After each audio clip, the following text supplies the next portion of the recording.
Funny that it's Essendon player testing positive or something, isn't it? Pull your finger out of your ass. Jeez.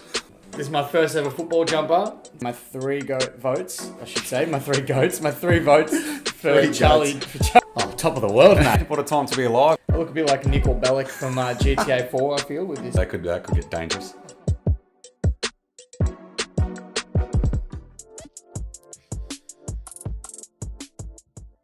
Another week of footy done and in the books. The Blues with another win. The Tigers with another loss. What a time to be alive, eh?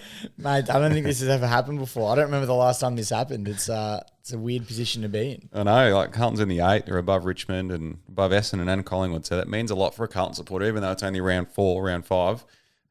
Being above those three teams is very significant, especially where we've been over the last 20 years. Must be pretty exciting for you, I can imagine. Mate, it's after the win against the Gold Coast, we were in 6th spot, and I was like, "How good's this? We've got a home final if the season ended right now."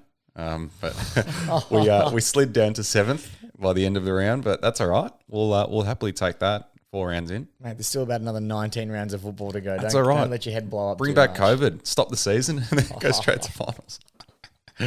But no, it was a good round of footy. Did you enjoy it? Apart from obviously the Tigers on Friday night, but no, you know what? I even enjoyed the game on Friday night. Obviously the loss is a bit disappointing, but I thought it was a good game of footy all around. I'm sure for a mutual fan it would have been pretty exciting. But no, I did enjoy the round of footy. I guess a few results again that we didn't really expect, like St Kilda beating West Coast. I didn't see that coming, so it's keeping us on our toes this year, footy. Yeah, absolutely.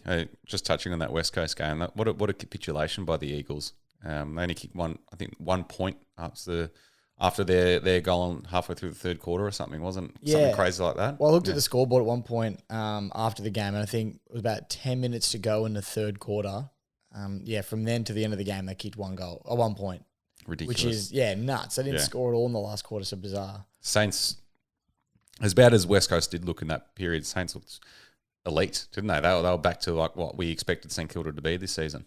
Well, that's it. And I think after last week getting demolished by the Bombers, they really had to, they had to do that. They had to show something because people were starting to lose faith in them. Yeah, absolutely. So that's huge for the Saints because if they dropped that one, they would have been 1-3 and really it would have been tough for them to really recover their season from there with a really hard run. I think I've got Richmond this week as well. So huge win for them. And again, it just goes back. We spoke about it last week with West Coast and Port Adelaide being flat track bullies, and I think that point's been proven yet again.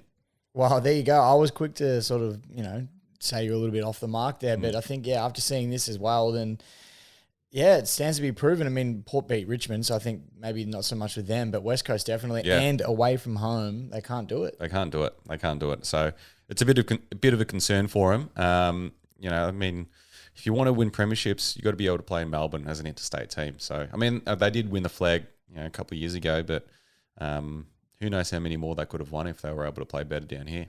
Oh, well, imagine if all the grand finals or finals were held in Perth. Yeah. Well, imagine if last year when the AFL were choosing where to put the finals in the grand final, they chose Perth. You would have thought West Coast would have won it. Well, you'd think easily. So. But then in saying that, Collingwood did beat them over there. Collingwood, didn't they? Jeez, yeah. Who they play each other this weekend as well. So exciting. Yeah. Another team that has, for me, they've gone a bit under the radar so far. They're 4-0. The Melbourne Football Club. I think they could be the real deal this year, according to a lot of their supporters anyway. Wow, it doesn't take much to get a Melbourne supporter thinking they're the real deal. Just win a game and they get all up and about. But no, I think you're right. I mean, they beat Geelong pretty convincingly, 25 points, and they're 4-0, like you said. They're playing really, really good footy, and they've still got a couple of players come back into the team. Ben Brown's played pretty well in the VFL on the weekend, so he's going to be another big inclusion for them. And honestly, I do think they have a solid chance of being the real deal. Still slightly too early for me, but knocking off a team like Geelong sort of puts a bit of a stamp of authority, I reckon. Yeah, I think, still way too early. But you just got players like Petrarca who are just you can just see that they're back to their best. Even Ed Langdon on that wing is turning into be an elite player. And they've got the talent there, and it all seems to be coming together for them so far. But need to see a lot more of them before we can really call them the real deal this year.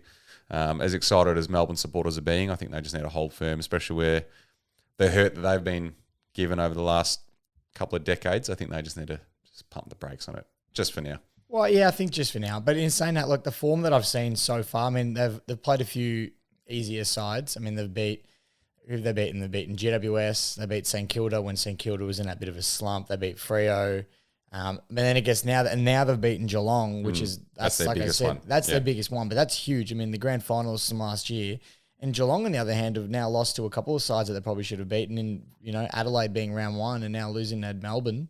Yeah. So I do think Melbourne are going to be good, and their form is looking almost very similar to how it did in 2018 when they made a prelim. Yeah, absolutely. Yeah, they're back to that 2018 form, and for me, I think they'll definitely play finals. But whether they can finish in the top four or go on to playing a grand final will be yet to be seen. But yeah, I think they should be playing finals this year with the way they've started.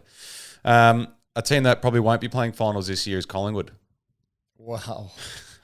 Well. Collingwood. Jeez. I don't know. Anyone see that? Me. Anyone see that coming on Saturday night?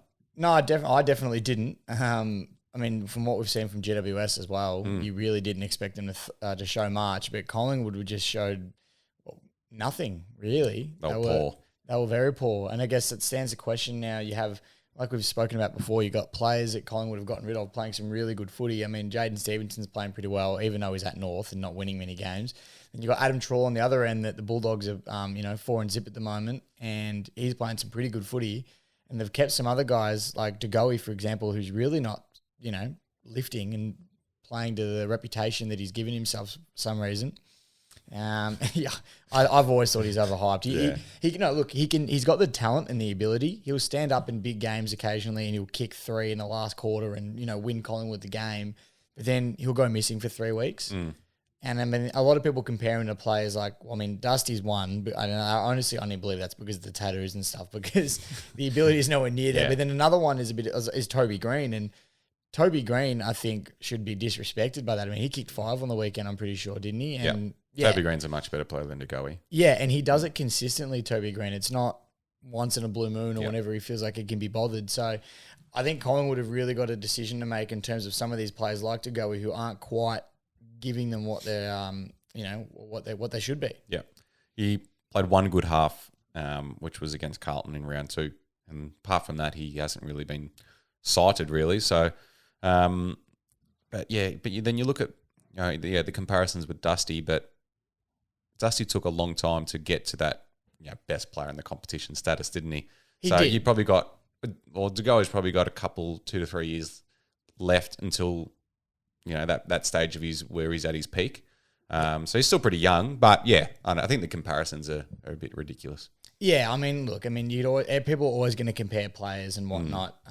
They're different players as well. Everyone compares them, I think, because now Dusty's gone forward a lot more and DeGoey's primarily a forward. But I think at the moment, DeGoey just needs to work on his fitness a little bit because he doesn't appear as fit as he probably could be. But, it's easy to say from the outside. Yeah. So what are we thinking about the Pies? From what I've seen, yeah. But it's Collingwood in the same token, it's Collingwood, and they can easily turn that season around and, win the next 3 or 4, and all of a sudden they're right back up there. That's what they do, isn't it? Yeah. So, I mean, they've always been a good side where they can do that. So, look, from what I'm seeing and what I have seen, no, I think they're kind of out of it, but they're that quick they could easily turn it around. So, it's an unknown with Collingwood for me. It is. And that going into this season, they were always going to be an unknown. No one really knew what to expect with them. Everyone people did pick them to slide, but they were still an unknown because they've still got some quality players in their team. But, apart from that round 2 game against the Blues, and even the round 3 game against Brisbane where they lost after the siren, they were pretty good. But, you can't be losing, especially with the injuries that GWS have. They lost, but ended up losing by 20, 30 points, wasn't it? It was a convincing loss. It wasn't like it wasn't like the Brisbane one. It was 30 points. Yeah, exactly. So that's concerning for them. And at home. Yeah, at the G. So that's concerning. And, Nathan Buckley's copped a bit of heat as well. People saying that he might not survive the season. That's been going on for a while now, that sort of talk. It happens as soon as a club starts to... Especially a club like Collingwood. Yeah, that's exactly right. As soon as a club, especially a big club like Collingwood, your Richmonds, your Carltons, Essendon even, as soon as a club starts to waver and show a little bit of, I don't know, like they're going down... the calls to get rid of the coach start coming in red hot. And it's happened to Buckley before. And then, if I'm not mistaken, I think the last time it happened the year after, he got him into a grand final. Yeah. So, Yeah, he's been there before. Yeah, they can be quick to turn it around. Like I said, I think it's a bit ridiculous. I think Collingwood really, if they want to show faith in him, they should be signing him up. Yeah, ASAP. Yeah, it was only 2 years ago where they were hailing Buckley as like the messiah there. You know, he was the one that could connect with all the players emotionally and was like that saviour that got him to that grand final and should have got him to another grand final the year after when they lost the GWS. Funnily enough, they lost the GWS in that prelim. So, yeah, 1 or 2 bad seasons. I mean, yeah, it just depends how bad they do go. I mean, the next month to 6 weeks is huge for them to see what happens with Buckley and the club. Well, it's a big test. It's a really big test. They need to start winning some games. And, you know, even the ones that they lose, they've got to show a bit of fight and a bit of competition because I didn't really see much against the Giants. Yeah, absolutely. So we'll see how that plays out. The Crom. The Crom. Go Crom. The Crom in the swamp at the moment. They're looking. I mean, they did beat North Melbourne, which is almost a free hit these days. But I mean, they're 3-1. They're for a team that lost their first 13 games last season. I think I saw something. They've won 6 of their last 8 games. Pretty ridiculous, isn't it? Is that one of the quickest rebuilds you've ever seen? Wow. I want, like we've said about other clubs, I want to see how the rest of the season goes. But at this stage, it has been. It's we've got the best forward in the comp at the moment. The way Tex is playing, it's remarkable the way they've turned it around. And I mean, Rory Sloane's now injured for a couple of weeks, but it didn't show on the weekend. Like you said, they played North, but I mean, it's easy to put your head down against those sort of teams and take it easy, but they still beat them by 41 points. Yeah. So it was no 128 that the Bulldogs dished out the week before. But I'm pretty sure they kicked 8 goals in the last quarter as well. So they absolutely put the foot down and ran away with it. So which is what Crow supporters will want to see. Yeah. Because you don't want to see your team just sort of give up. You want to see that sort of, you know, put foot to the throat mentality. Yeah, exactly. They look really good. And they've got an absolute young superstar in Lockie Scholl as well. Who seems to be an absolute steal. I think he was, what pick was he? Late 60s or something a couple of years ago. So. It was something up there. Yeah. I just put him in my Supercoach team actually, so I hope he can continue that form. Yeah, so he got the Rising Star nomination for this round, and deservingly so. He played really well. So they've got a good young team there, the Crows, and we'll be interesting to see how they go over the next few weeks, whether they can keep it up. But yeah, well, on Scholl as well, he's probably stiff not to get a Rising Star nomination earlier if it wasn't for Sydney's youth at the moment, getting 3 nominations in a row. Exactly. So yeah, he's been a bit stiff, but no, great to see him finally get rewarded. Yeah, exactly right. Your mate Chris Scott, what's he got to say for himself now? Well, I think it's all stemmed from, were there rumours or talks about Brad Scott potentially coaching again or something like that, and Chris Scott basically came out and said, I wouldn't want him to do it. Coaching isn't a great job.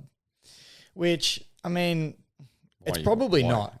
But why are you doing it? Yeah, Geelong supporters wouldn't want to hear that. No, that's the thing, right? Like, it's probably not a good job. I mean, from the outside as well, looking in, like, you're constantly getting criticised. As soon as your team starts playing bad, you know, you get threatened to lose your job, essentially, or you get people calling for you to lose your job. Like, that's not an easy lifestyle, I guess, and it's full on. It's 24/7. You never get a break. So I can understand where he's coming from in the sense that it doesn't sound like a great job.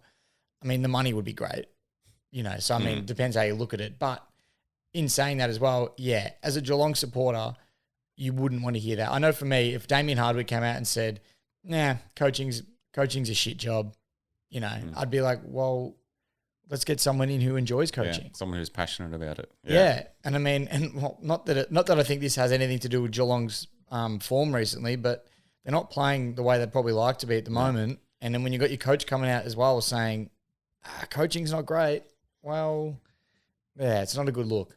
It's not, and it probably explains all the sooking and complaining he does as well, doesn't it? Wow, yeah. I mean, he does. I do a lot, Geelong. Did you see Joel Selwood on the weekend complaining about a high tackle? Yeah. Oh my! I've seen it all. The irony. If only he knew. Is he seen those statistics where you know they've come out and have shown the players with the most free kicks, and he's had by far the most in the last decade. It's very rich coming from Joel Selwood, that's for sure. Of all people. Speaking of free kicks, actually, did you see the list that SEN put out? I thought you might bring this up, actually. Did you see the list that SEN put out? Wasn't on the run sheet, but I thought you'd bring it up. Oh, I just thought of it then. I was going to write on the run sheet, and I forgot all about it, but I've just been reminded. Did you see which team was sitting bottom last of that free kick ladder with the least free kicks awarded to them this season? No, please inform me, Quinn. Oh, it's if you haven't guessed already, it's the team that wear the yellow and black. And there was a few. Look, every team cops it, and you can't blame losses on the umpires. That's what I believe, anyway. I mean, even for me, you look at some of the decisions that weren't paid or were paid against Port Adelaide on Friday night, and it was that one where Robbie Gray was, in my eyes, clearly out of bounds. Snaps it into the goal square. They kick a goal out of it, and we lose by 2 points at the end of the game. Now, if they had pad that out of bounds, it still would have been a completely different ballgame. You can't say we would have won, but it's things like that that do frustrate you. And I don't want to be an umpire basher, but in general, do you think that the umpiring has probably been a little bit worse this year than what we've seen recently? Or maybe is this just me being a bit of a silk because we've lost 2 in a row? There has been a lot of very bad decisions this season, but I don't know. Is it because we haven't had footy for a while that we're just like, oh, okay, here we go, the umpires again, you know? Yeah. I mean, like every season there's always umpiring issues or something going on with the umpires, but I think it's probably more highlighted now because a lot of these bad decisions are happening in crucial moments of the game, like that Robbie Gray one and even the Bashir Hooley one, which you would talk about. Yeah. Like it's things like that that are happening in crucial parts of the game. It's probably getting amplified more. But I think poor umpiring decisions have been there for a long time. But maybe it's because the rules keep changing and it's hard for them to keep up. Well, I was about to say that. They don't have an easy job. I mean, it's like imagine going to work every day and what you did yesterday all of a sudden isn't the same as what you're going to do the next day. How are you ever going to get good at your job? Exactly. I mean, like I said, I couldn't do the job. I know that for a fact. I couldn't deal with the criticism either. But yeah, maybe, like you said, I think it's just because it's been in crucial moments like the Zach Bailey one against Geelong. Yeah. I mean, come on, man. That was holding the ball any day of the week and they missed it. So it's little things like that do frustrate you as a fan. But I guess it's all a part of footy, isn't it? Yeah. I mean, your whole life, all you know is really getting upset with what the umpires have done that's, Would footy be as fun if the umpiring was perfect? Probably not, because there's nothing to sook about. Nothing for Essendon supporters to blame losses on. So exactly right. All right, let's move on to the round 5 games, all kicking off on Thursday night between St Kilda and Richmond at Marvel Stadium. This has turned out to be a massive game now. The Tigers coming off 2 losses in a row, and then the Saints coming off a huge win. So, geez, you wouldn't want to lose this game. The loser of this game could be in a bit of trouble. Well, yeah, definitely. And the worst part for Richmond as well is that St Kilda's always been a little bit of a bogey team for Richmond at Marvel, which, mind you, I hate going to Marvel, especially now the roof's always closed. I'm not a fan of it. But anyway, it's neither here or there. Story for another day. Yeah, story for another day, neither here or there. But yeah, like you said, massive, massive game. And we're heading in favourites and you'd expect us to win, but I expected us to beat Sydney too. And look what happened there. And St Kilda's so up and down this season. I don't know which team is going to come out into the ground and who we're going to be playing. So it'll be interesting to see. I think we'll still get it done. I think we need to. And like I heard Damien Hardwick say the other day, Richmond played pretty well when their backs are sort of, not that they're against the wall, but, we've lost 2 in a row and the question marks are starting to be raised. So I think we'll probably put in a good performance and hopefully get the job done. Yeah, I think, you're too good of a team to drop this one. But in saying that, you guys just know how to cruise through this time of the year and then get yourselves right for the main part. So even if you do drop this one, I don't think it's alarm bells, especially against the Saints at Marvel, who are very hard to beat at Marvel. But saying that, I think the Tigers will be too good. Yeah, well, I was going to say, we don't have an easy fixture coming up, so we really got to start winning a couple games. Yeah, we won't make the 8 if we just keep cruising. You can't afford to just cruise too much, can you? Yeah, that's it. You got to find the perfect balance. Friday night, we've got West Coast and Collingwood at Optus Stadium. The rematch of last year's epic elimination final. Don't think it's going to be like that this time around. West Coast will be breathing fire after their loss last week. So, I think Adam Simpson would have really kicked it up after what they showed in the last half of that game, really. West Coast of mine quite comfortably, I think, over there. Yeah, quite comfortably, especially coming off a loss as well. So they'll get the job done there. And then, Collingwood, it could really put them into a lot of trouble. Saturday afternoon, we've got Bulldogs and the Gold Coast at Marvel. Not much to say here. I think the Bulldogs should get that job done pretty comfortably. They're going to be 5-0 if they win this weekend. That's huge for them. Yeah. I mean, everyone expected the Bulldogs to be pretty good this year, but 5-0's pretty higher than what everyone thought, isn't it? Oh, I think so. I mean, you don't really expect many teams to start the season 5-0. That's impressive for any side. Even if you won the grand final the year before, whatever, that's really impressive. So good on the Dogs, and I'll be really happy with the performances they've been showing lately. And I think they'll beat Gold Coast quite comfortably. The Battle of the Bridge, a Sydney derby. Swam. Yeah, the Swam up against the Giants later that day. It's going to be a good game, especially the way GWS played last week. But, the Swans, they're still undefeated and they're looking very good. Another team I'm expecting to be 5-0 at the end of this round. Yeah. It's hard to say because we've been sort of talking the Giants down most of the season. They've been fairly disappointing, but then they had a very good win over Collingwood at the G. So who knows? You never know. But for me, Swans, I think their young list is going to hold up, especially in this early part of the season. Yeah. When they've still got fresh legs and they're still raring to go, and they just love winning. And then you can see that they love winning. So I reckon they're going to get it done again. I was going to mention that actually earlier about the Swans. Everyone's talking about them being locks for finals. They're 4-0. They're looking great, but for me, they're not. I mean, they are looking great, but I don't think they're a lock for finals. They're super young. They've got that early season excitement. You never know; they could run out of legs. So I'm not locking them in like a lot of people are. No, I'm the same as you. I wouldn't. I mean, to be fair, I don't lock many teams in, especially the way the comp is at the moment. But the Swans I'm not locking in. I think they're a good chance, definitely. Yeah. They keep up this form, but like you said, they're just too young. And I guess unpredictable at the moment to know what's going to happen. Yeah. I mean, but they've shown really good signs, and Absolutely. you can only play with what you dealt. Yeah. And at this stage, they're 4-0, so they're doing all the right things to get there. But I wouldn't say a lock just yet. Yeah. All right, Saturday night we've got Carlton and Port Adelaide at the MCG. It's going to be an absolute beauty, this game. You guys love playing Port. Yeah, we do. We should have beaten them. We owe them one after last year with that Robbie Gray goal after the siren.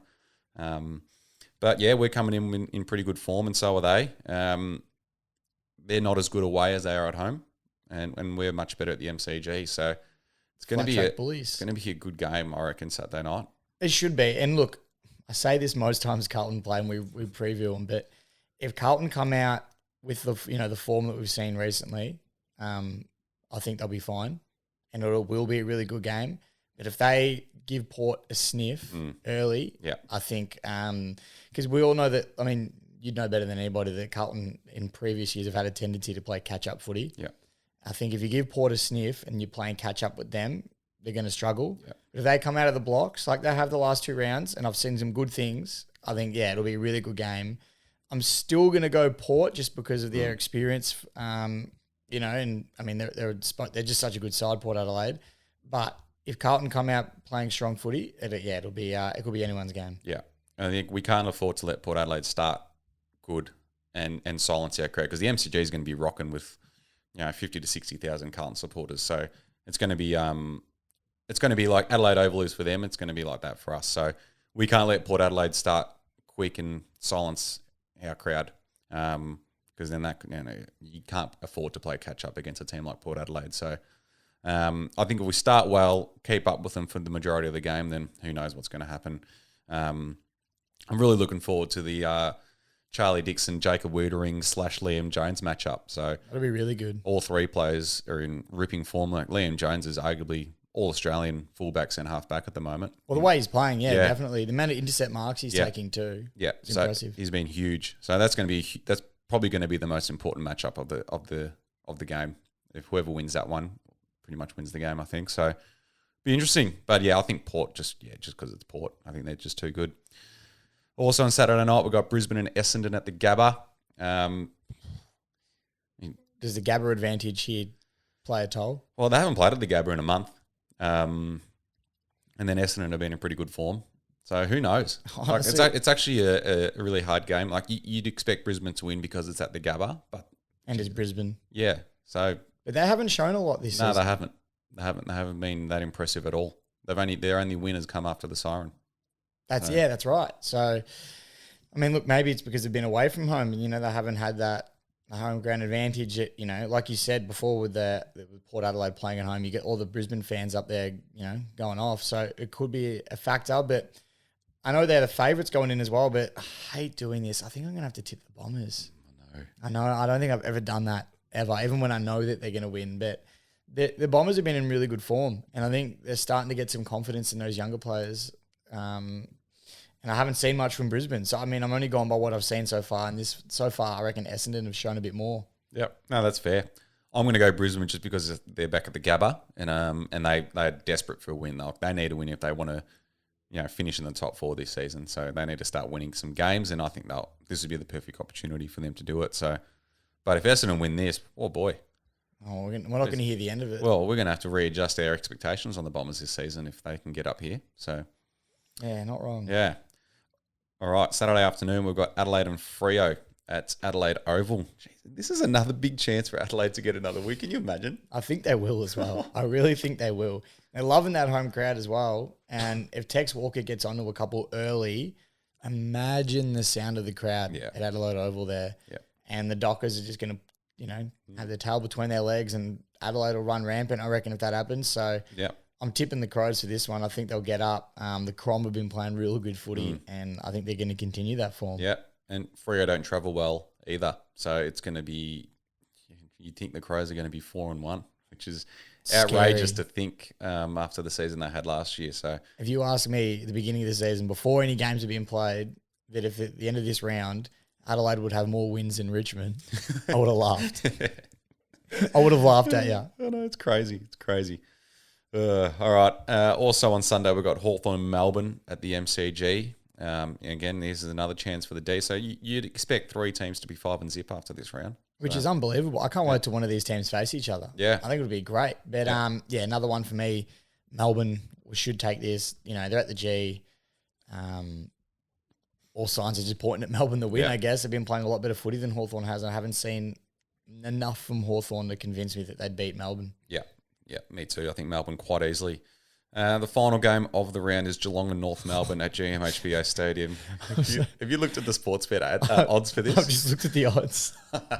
For those wondering, the Sportsbet odds for this game so far have Geelong at $1.03 to North Melbourne's $12.50. That's. I might put $5 on North. Absolutely. Like Geelong haven't been that great. Haven't been fantastic. No. I mean, look, they're at home. Yeah. And North have been cheeky fiver. Yeah.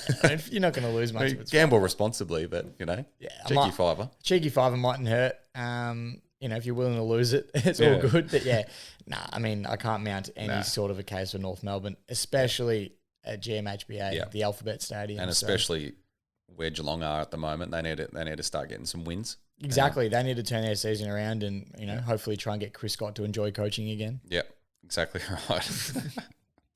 All right, so that is round 5. It's some big games to look forward to this weekend. It's going to be a fun round. You heading to Marvel on Thursday night? I am heading to Marvel. Missing footy training for it, so that we better get up because it'll be disappointing if we don't. I'm going to Marvel. My sister's a St Kilda supporter, one of them anyway, so it's always a bit of a tradition that we try all go to the game together, so it should be good. Is Maddie's match as well?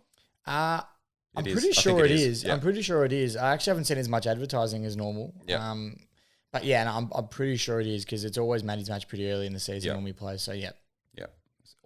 Sweet. All right. Well, that is us done for today. It's been another great episode and a lot to talk about in footy as always. But as we say every week, make sure you leave us a review, subscribe to us on YouTube, iTunes, Spotify, all that, as we say every week. And also our sponsors, we've got to thank them. Let's not forget this episode.